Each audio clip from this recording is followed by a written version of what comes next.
Hello, this is Michael Aguirre. My friends call me Big Mike. St. Louis, Missouri. I'm here at the National Blues Museum to talk to you all for a bit.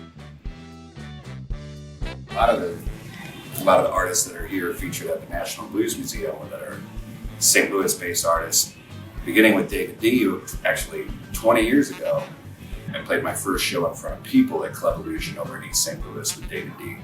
And I was hooked by that experience.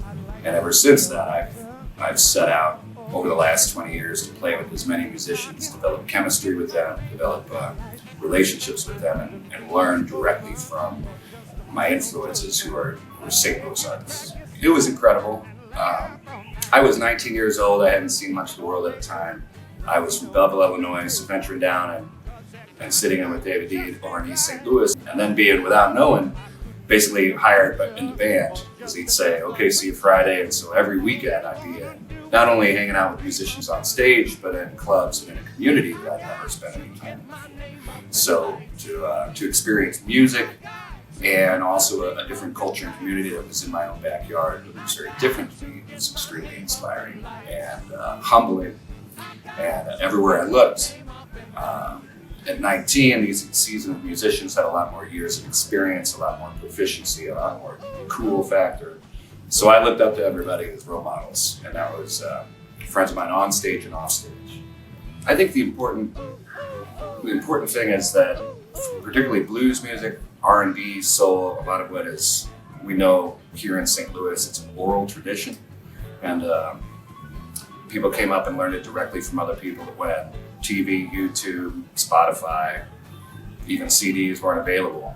So I know back when I first started playing with bands, I couldn't afford a CD. Those were like $15, $16 a piece. I wish we were selling CDs for that price these days. I didn't have that access, so I could only learn from the musicians, and I didn't have any musical schooling. I didn't read music, I didn't understand theory, but the guys in the band call out the keys, call out the changes, so I learned to have my eyes open, my head up, my ears open. And so learning directly from musicians, I think, makes a big difference. Because again, it's an oral tradition and it's a conversation that you can have.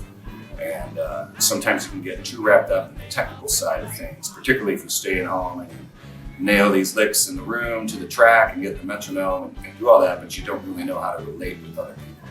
And I've had the good fortune to do a little bit of touring. I've got a son. I had my son when I was 20 years old. He's just now going to be 18 in May. So my number one priority for the last 17 years or so is to stay in St. Louis and be within an hour of my son, put family first instead of living and dying in a van for weeks at a time. Which I'm itching to do now that he's about to graduate high school and be in college. He's his own great human being.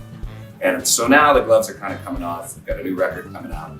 In the past few years, I've been fortunate to play in the Netherlands, in France, Germany just this last fall, and then surprisingly in the last 5 years or so, I rolled the dice and found myself going to the Caribbean 5 years in a row and playing on different islands, which is kind of an interesting story into itself. As far as reactions go, people are blown away by St. Louis music.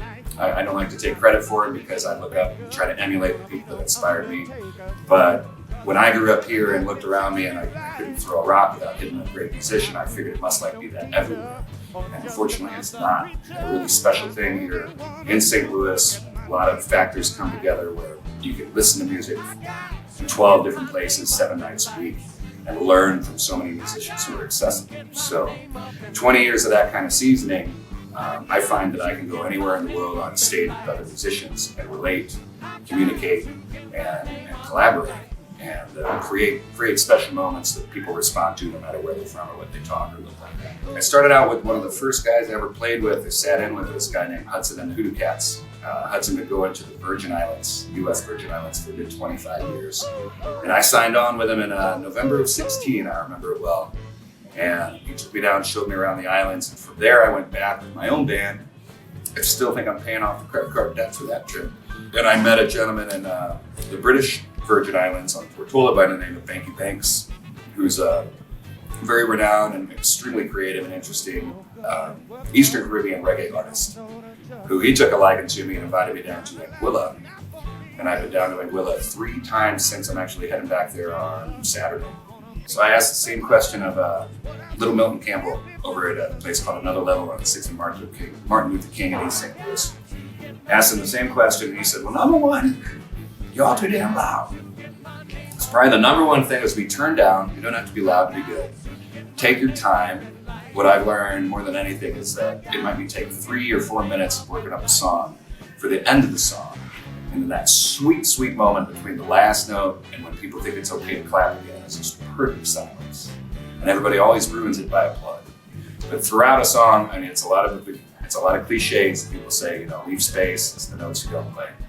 But taking your time and choosing your notes allows you to create a connection. And I think more importantly than any technical skill or fashion or notoriety or anything like that, the ability to relate, ability to communicate emotions that other people can pick up on is, to me, the be-all end-all. It's a universal language.